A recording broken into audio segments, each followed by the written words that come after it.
कि जो कत्ल के दसियों कत्ल के मुकदमे जो झेल रहे हैं, जो रेप के मुकदमे झेल रहे हैं, हाँ, हार्डकोर क्रिमिनल, उनको आप रिमांड दे रहे हैं, उनको आप जमानत दे रहे हैं, लेकिन आप एक दिन का पेरोल देने को तैयार नहीं कि वो आदमी अपना इलाज करा पाए, सुनने को तैयार नहीं। और वो भी वृद्ध अवस्था में। ये 80 साल हो गए तो ये 72 साल के रहेंगे। 72 साल की उम्र में जेल गए और 80 पूरा करके 81 में इनका निधन हो गया। और पूरा जीवन, मतलब 2009 में, 2004 में उनको आखिरी बार टिकट मिला, 9 में उनके भाई को टिकट मिला, उसके बाद आपने उनको चुनाव में टिकट नहीं दिया। कांग्रेस के लिए, कांग्रेस तो अपने घर के लिए तो नहीं उन्होंने झगड़ा किया। बिल्कुल। अच्छा, ये प्रमाणित हो गया। अच्छा, दूसरी और अजीब बात, भाई जस्टिस डिले कहा जाता है ना, हम नहीं कह रहे हैं, आप नहीं कह रहे हैं, तो कोर्ट नहीं कहा है ना भाई। दुनिया के सबसे नामी मार्टिन लूथर किंग की जस्टिस डिले जो है जस्टिस डिनाई कहा जाता है। आप बताओ, 84 में दंगा हुआ और आप 2018 तक आप उस पर कुछ नहीं कर पाए, 2 पीढ़ियां चली गई। सज्जन कुमार दोषी थे नहीं थे मुझे बहस में नहीं पड़ना, लेकिन आप ही के लोअर कोर्ट ने तो उनको आरोप मुक्त किया। और मनोज जी, मैं इसलिए कह रहा हूं कि देखिए, यही अदालत में उनके फैसले पे कोई उंगली नहीं उठा रहा। मैं तो उनकी कार्यप्रणाली पे बात कर रहा हूं कि आपको मालूम होगा कि इसी अदालत ने तीस्ता शीतलवाड़ के लिए एक ही दिन 2 बार बेंच बैठी थी ना। और यही अदालतें हैं, उत्तराखंड आपने कवर किया है, पश्चिमी उत्तर प्रदेश में थे आप, मेरठ में, और जो दंगा वही हुआ था ना, आपको याद है? जब दंगा नहीं, वो जो रामपुर तिराहे पे मुजफ्फरनगर कांड मशहूर, उसमें 17 महिलाओं के साथ रेप या दुष्कर्म हुआ, 8-10 लोग मारे गए थे। और आपको ताज्जुब हो गया, जिसको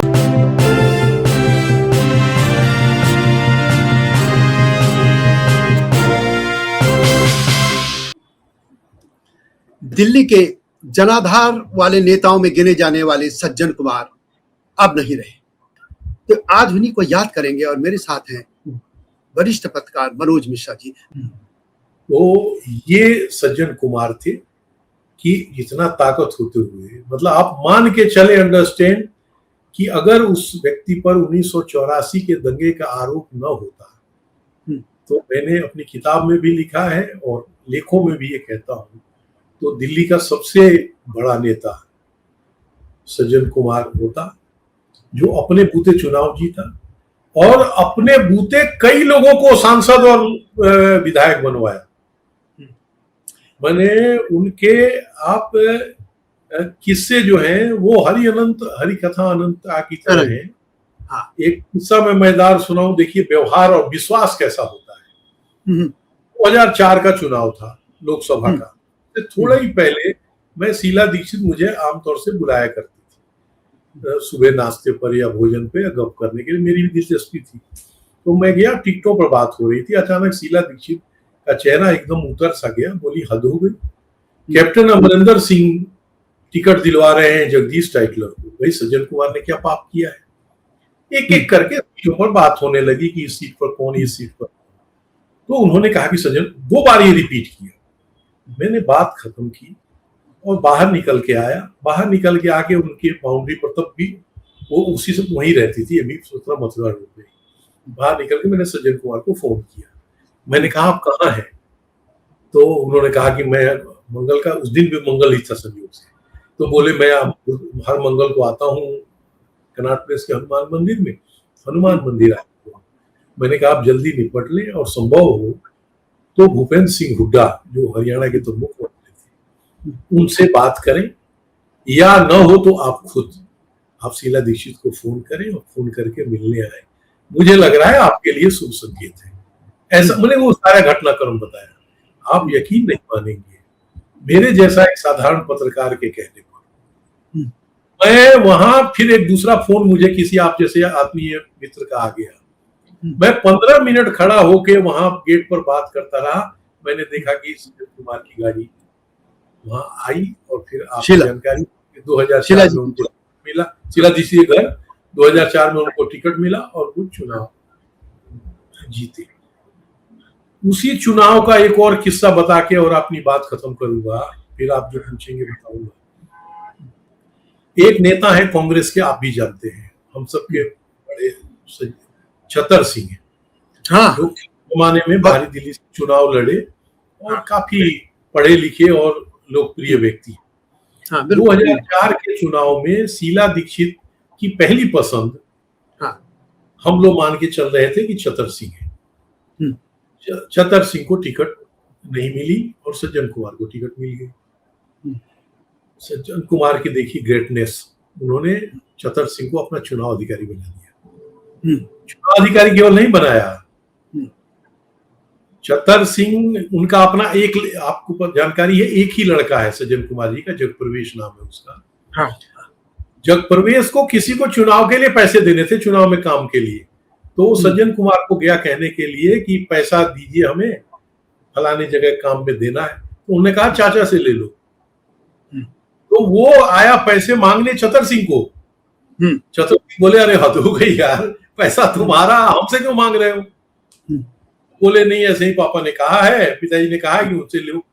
बाद में मैंने खुद कंफर्म किया और मैंने सज्जन कुमार से कहा कि अरे तो हद कर दिया आपने, पैसा आपका मालिक बना दिया आपने छतर सिंह को, आपका बेटा आया मांगने। बोले अरे भाई साहब, किसी पर विश्वास करना चाहिए तो पूरी तरह से, कि जब मैंने पूरा चुनाव ही सौंप दिया।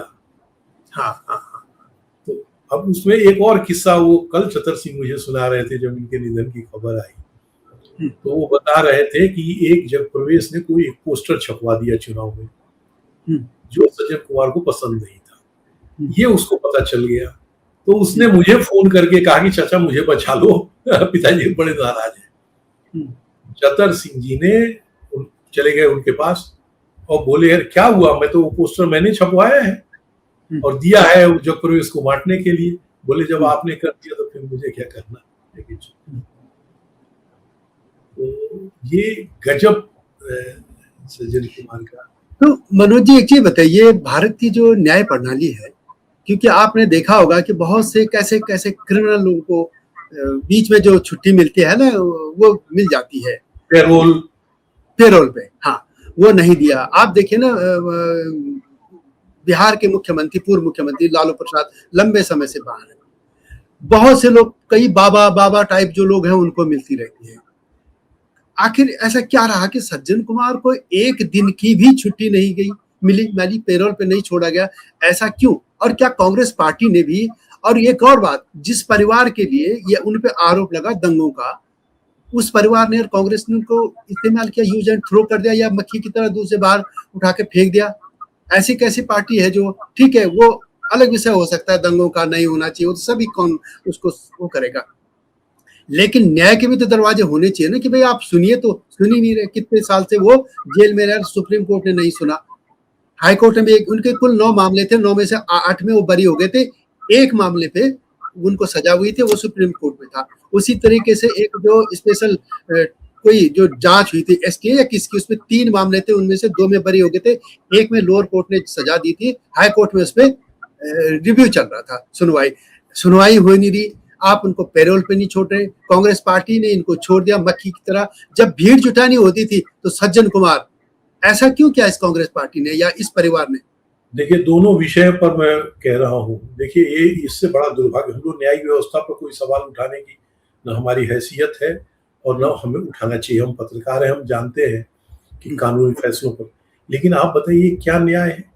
जैसा आप खुद बता रहे हैं कि लोअर कोर्ट ने उनको बरी कर दिया, केवल हाई कोर्ट ने सजा दी थी।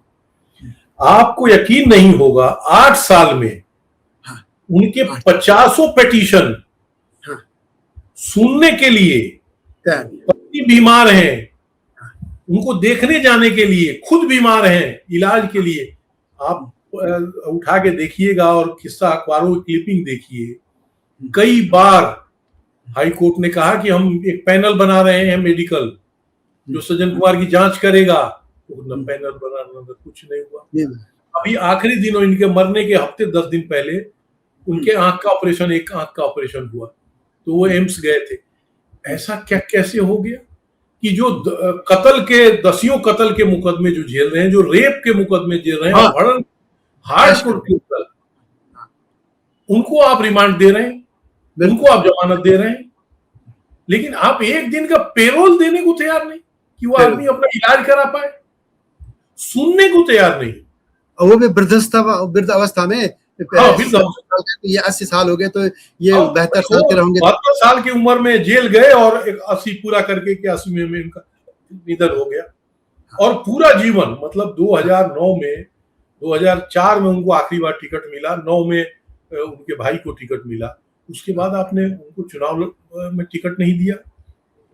कांग्रेस के लिए, कांग्रेस तो अपने घर के लिए तो नहीं उन्होंने झगड़ा किया। बिल्कुल बिल्कुल, अच्छा, ये प्रमाणित हो गया। अच्छा, दूसरी और अजीब बात, भाई जस्टिस डिले कहा जाता है ना, हम नहीं कह रहे हैं, आप नहीं कह रहे हैं, तो कोर्ट नहीं कहा है ना भाई।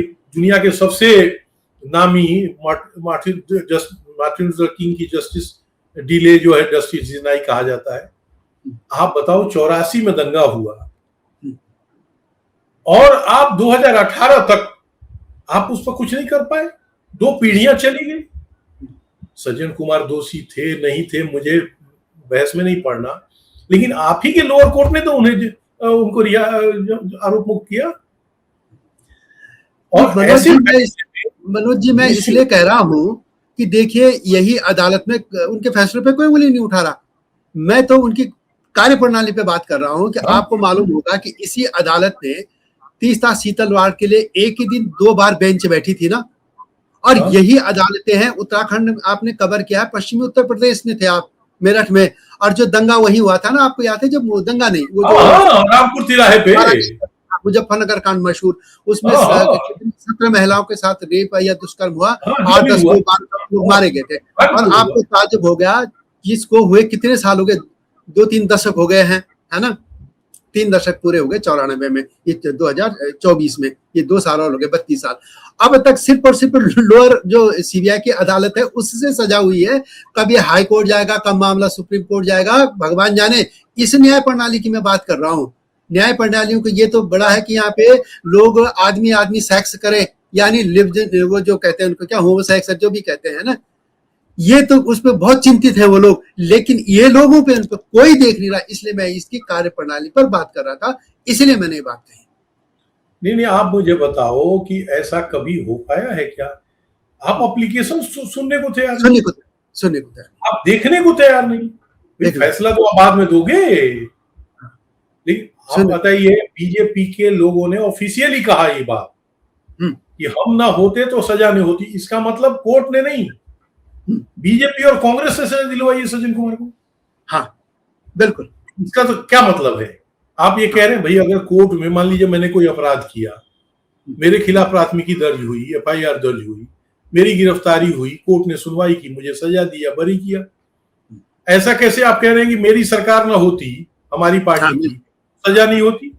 सजा नहीं। और डॉक्टर मनमोहन सिंह पर जब दबाव पड़ा तो उन्होंने कहा दोबारा, मनमोहन सिंह ने, जो कांग्रेस पार्टी के प्रधानमंत्री थे, वो, और जिस सोनिया गांधी के मतलब सास के हत्या के बाद के हुए दंगों के लिए इन लोगों को दोषी ठहराया गया, वो सर्वशक्तिमान थी, उस प्रधानमंत्री ने कहा कि मैं फिर से ओपन करा रहा हूं 84 की फाइलें, और जो है उनको दोषी ठहराया गया। दूसरा, उन्होंने माफी मांगी थी संसद में।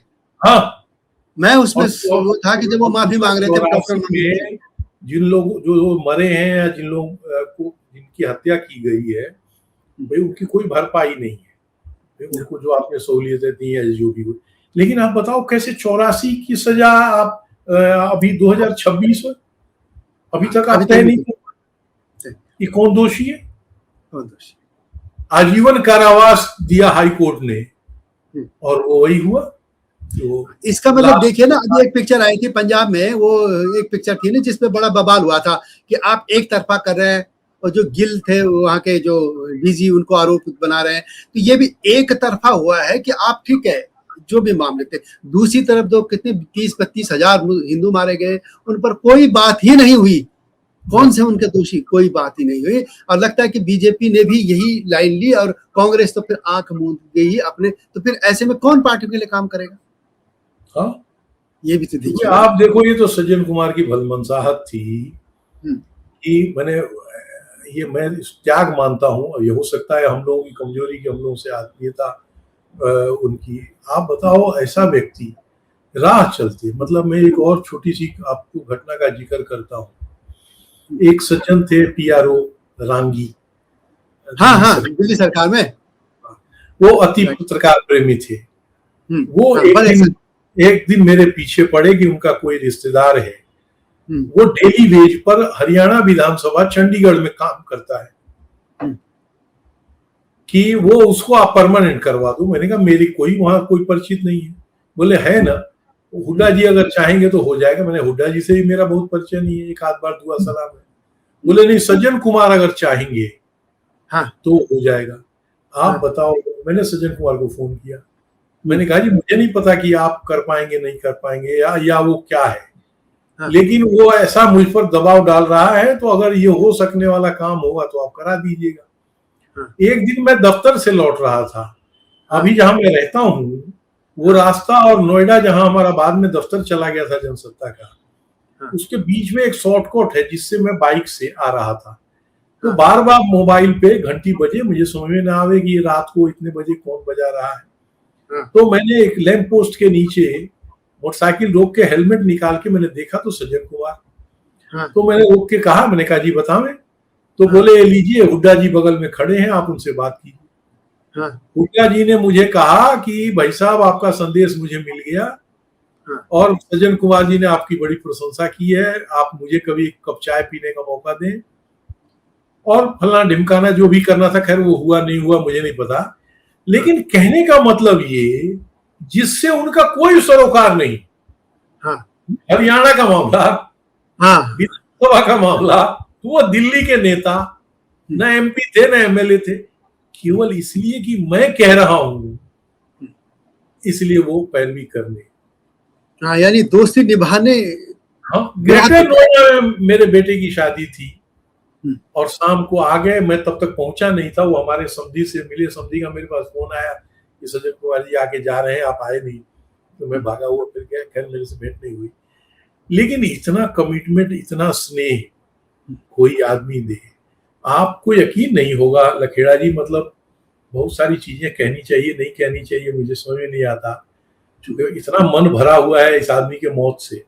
मैं हाँ, कभी मिलने जेल नहीं गया, कोशिश नहीं की, चूंकि मैंने कैलाश से एक दो बार कहा, उन्होंने कहा कि अभी तो घर के लोगों को नहीं मिलने दे रहे हैं, और वहां भी जेल में का भी हरीश जी आप पता करिएगा, लोगों गिनती के लोगों को मिलने देते थे। बता बड़ी जिस हाँ, तो बोले जिस व्यवस्था में देखिए मनोज जी, मेरा ये मानना है कि चाहे हाँ, अपराधी हो जो भी हो, सजा तो खैर अपराधी नहीं कर सकते, क्योंकि सुप्रीम कोर्ट ने नहीं किया, आरोपी थे। वृद्ध अवस्था में जब आदमी यही रहता है ना, हम इस एज में है, अभी हम सोचते हैं वृद्ध अवस्था में पता नहीं क्या होगा, हाथ कौन, कई चीजें सोचता है हर एक आदमी। अब वो आदमी वृद्ध अवस्था में जिसने सारा जीवन समाज के लिए लगाया, अपने लोगों के लिए, वो अपने परिवार से नहीं मिल पा रहा, तो देखिए कैसे जीवन रहा होगा ना विडंबना। देखिए 2004 का चुनाव था, हाँ, और एक नए उम्र का बच्चा, हाँ, मुझे लग रहा है 23-24 साल का होगा, हाँ, वो गाड़ी लिए हुए, कैलाश का मुझे फोन आया कि आप अपनी गाड़ी से ना आवे, हम गाड़ी आपको भिजवा रहे हैं। हाँ, मैं संयोग से, उन्होंने एक दावत और दी थी चुनाव के समय पत्रकारों को, मैं उस समय गांव चला गया था, मैं था नहीं, तो उन्होंने मुझे फोन किया कि आप मुझे समय दें, मैं आपके साथ रोटी खाना चाहता हूं। तो एक लड़का आया, मैं उससे, मुझे ये लगा कि ये टैक्सी होगी, फिर ये इंप्रेशन आया कि हो सकता है सज्जन कुमार की गाड़ी होगी, कोई ड्राइवर होगा। तो देखने सुनने में वो बड़ा सोबर लड़का लग रहा था, तो मैंने उससे पूछा, मैंने भैया आप सज्जन कुमार जी के यहाँ? बोले ना ना ना। बोले मैं तो बैंक में प्रोबेशनरी अफसर हूं, अच्छा, मैंने 15 दिन की छुट्टी ले रखी है, हाँ, सज्जन कुमार जी का मेरे परिवार पर ऐसा ऋण है कि हाँ, मैं 17 जन्म में न उतार पाऊं। तो हम तो उनके यहाँ रोज सवेरे इस काम के लिए जाते हैं कि हमें चुनाव में कुछ काम बतावें। हाँ, बोले गाड़ी भी मेरी है, इसमें पेट्रोल भी मेरा है, और मेरा कोई लेना देना नहीं चुनाव से, न मैं राजनीतिक दल से हूं। बोले हमारा परिवार आर्थिक संकट में था, हाँ, तो सज्जन कुमार जी के पास गए मेरे पिताजी, उन्होंने हमारी मदद की, हम एकदम अब सक्षम है, हर तरह से हमारा घर है, गाड़ी घोड़ा। और बोले ऐसा मैं नहीं हूं, ऐसे सैकड़ों लोग रोज सुबेरे आते हैं सज्जन कुमार जी के यहाँ, कि जी हमें कोई काम बताओ, क्योंकि इतने लोगों पर उन्होंने उपकार। एक और छोटा किस्सा आपको मैं बताऊं, एक बार ये डॉक्टर मनमोहन सिंह से बड़ा अर्थशास्त्री अपने यहाँ कोई नहीं बना वित्त मंत्री, ऐसा वास्तविकता भी है। तो बार बार सरकार ये क्लेम कर रही थी कि महंगाई दर घट रहा है। मैंने अपनी किताब में भी वो जिक्र किया है। एक दिन मुझे सज्जन कुमार ने, अच्छा कितने प्रैक्टिकल आदमी थे और जमीन से जुड़े, तो वो किस्से छोटे छोटे बताता हूँ। उन्होंने मुझे फोन किया, बोले भाई साहब रोज सवेरे जो मेरे घर सैकड़ों लोग आते हैं, उसमें एक औरत आई और उसने मुझे ये कहा कि भाई साहब, उनको आम बोलचाल की भाषा में दिल्ली में लोग भाई साहब कहते थे। तो उन्होंने कहा कि भाई साहब आप हमें पहले आटे की बोरी 70 रुपए में मिलती थी, अब जब से तुम्हारी सरकार आई है वो 100 रुपए में मिल रही है, हम 30 रुपए कहां से लावे? तो मुझे कह रहे थे सज्जन कुमार कि मैं क्या जवाब दूं? बोले महंगाई दर घट रहा है, बढ़ रहा है, हमें क्या उससे लेना देना, हमें तो उसके सवालों का जवाब देना है। हाँ, कि वो आटा कितने ले रहे, सब्जी कितने ले रहे, हाँ महंगाई तो उससे दिखेगी, सही बात है। तो ये जो उनकी जमीन, दूसरा वो आम आदमी पार्टी के जब आंदोलन 2011 में शुरू हुआ, तो वो आदमी समझ गए कि ये छोटी बात नहीं है। मैंने शीला दीक्षित को कहा, फोन करके कहा कि आपके ही पार्टी के एक नेता मुझे बता रहे हैं कि ये बहुत विशालकाय आंदोलन होगा और इसकी जड़ें बहुत मजबूत है। मुझे से सवाल किया सज्जन कुमार ने कि आपको क्या लगता है इस आंदोलन का भविष्य? तो मैंने कहा जी मुझे लग रहा है कि इसमें तो आम आदमी जुड़ गया है। तो उन्होंने किस्सा सुनाया, बोले कि गिरफ्तारी के बाद ये लोग जेल गए वहां तिहाड़ में। उस दिन बूंदाबांदी बाहर बारिश हो रही थी। बोले एक महिला सिर पर पुराने कागज की रद्दियों का एक गट्ठर लिए और वहां जो लोग खड़े थे उनको एक एक अखबार पकड़ा रही थी। किसी ने उससे पूछा कि अम्मा ये कर क्या रही हो? तो उसने कहा जी मेरे पास देने के लिए कुछ नहीं है, ये पुराने कागज है, कम से कम इसको या तो सिर पे लो रख के बारिश से बचेगा या इस पर बैठ के कपड़े गीले होने से बच जाएंगे। बोले जिस आंदोलन में इस स्तर तक के लोग अगर इन्वॉल्व हो जाए, वो आंदोलन आसानी से मरने वाला। बिल्कुल वही ये इन लोगों के, अरविंद केजरीवाल और उनकी पार्टी के लोगों के बुरे कर्म या वायदा खिलाफी हुआ, जिसके चलते फिर भाजपा जीत गई। तो वो मूवमेंट बना था, उसमें अगले 20 साल तक कोई पार्टी यहाँ राज करने वाली राज नहीं करते। ये जिस तरीके से आया था उस तरीके से बिल्कुल उसके मतलब निकृष्टतम इन्होंने रूप दिखाया अपना, बिल्कुल छला दुनिया को, संसार, बिल्कुल दिल्ली वाले। सज्जन कुमार जी के बहुत से किस्से वैसे, अब हम और लोगों से भी बात करेंगे, लेकिन मुझे लगता है कि कांग्रेस पार्टी ने उनको भुला दिया। कांग्रेस पार्टी ने, भाजपा ने तो किया ही, कांग्रेस पार्टी के लोगों ने उनका नाश कर दिया। लोग अपने साथ उनको अटैच करने को तैयार नहीं हुए। जो आदमी सोते जगते उठते बैठते कांग्रेस के लिए जिया, उस आदमी को उसी पार्टी ने, उसी राजनीति ने उसको मार डाला। ऐसी बेमौत, ऐसी कष्टदायक मौत ईश्वर दुश्मन को भी न दे। ये पब्लिक लीडर तो थे ही बड़े भारी। और इसने एक राजनीति के उस क्रूरतम चेहरे को भी सामने दिखाया है, जो लोगों का इस्तेमाल करती है और फिर जैसे ही मतलब निकल गया वो भूल जाते हैं, मक्खी की तरह उठा के फेंक देते हैं। ये सज्जन कुमार के जीवन को हम देखकर ये बता सकते हैं। ठीक है, लोग कहेंगे उनको एमपी बनाया, वो बनाया, लेकिन उनके अपने वजह से तो बनाया, कहीं वो लोगों से मिलते थे। आप आज की तरह वो थोड़ी थी कॉन्स्टिट्यूंसी, वो थी पूरी बदरपुर से लेके बाहरी दिल्ली और नरेला पूरा उत्तरी जो उत्तर और जो बाहरी दिल्ली पड़ता है बदरपुर, इतनी बड़ी कॉन्स्टिट्यूंसी थी जिसकी सबसे ज्यादा पॉपुलेशन होती है। पब्लिक डीलिंग का एक लाजवाब उदाहरण मैं बताना भूल गया। वो जैसे आपने कहा बदरपुर से नरेला तक की उनकी कॉन्स्टिट्यूंसी थी और उन्होंने हफ्ते में तय कर रखा था कि एक दिन यहाँ एक दिन यहाँ बैठेंगे। वो बदरपुर में कोई एक दिन तय था जिस दिन वो जाते थे। तब स्कूटर से वो चलते थे जब पहली बार सांसद बने थे। उनके पीछे ब्रीफकेस लेके कैलाश बैठते थे। कैलाश बारिश होने पर भी भीड़ उनके वहां बदरपुर दफ्तर पर इसलिए इकट्ठी होती थी कि लोगों को पता था कि सज्जन कुमार बरसाती पहन के भी आएंगे जरूर, और वहां 200-400 लोग खड़े थे। ये विश्वास लोगों में, इसी का परिणाम था कि उनका जो आप कह रहे हैं कांग्रेस ने उपयोग किया भीड़ जुटाने के लिए, चुनाव में जीत हासिल करने के लिए, और फिर उनको इस्तेमाल किया। और जब उनको मदद की, एसोसिएशन, मदद भी नहीं, मदद के लिए वो सक्षम थे, केवल एसोसिएशन आप अटैच करते भाई, उनके कष्ट में और कष्ट बढ़ाने का काम न करते, तो आदमी इस तरह से उनकी मौत न होती, जो दुखदाई हुई। जेल में मरे, ये पुलिस हिरासत में मरे, ये बहुत दुखदाई। दिल्ली का इतना बड़ा जननेता। हाँ बिल्कुल। अच्छा, अंत में एक और बात, मैं एक किस्सा अभी पढ़ रहा था अखबार में कि ये कहते हैं कि सज्जन कुमार संजय गांधी के भी निकट आए थे। एक घटना है उसमें, वो कहते हैं कि एक रात में कहीं संजय गांधी अपनी कार से जा रहे थे, तो उनकी गाड़ी खराब हो गई। ये मोतिया खान के आसपास जो सदर बाजार इधर पड़ता है, जो सब्जी मंडी से इलाके में कहीं, तो कहीं सज्जन कुमार टकरा गए। उन्होंने उनकी गाड़ी रात को ठीक करा दी थी, क्योंकि तब आपकी तरह मोबाइल थोड़ी होते थे या कोई इस तरीके से।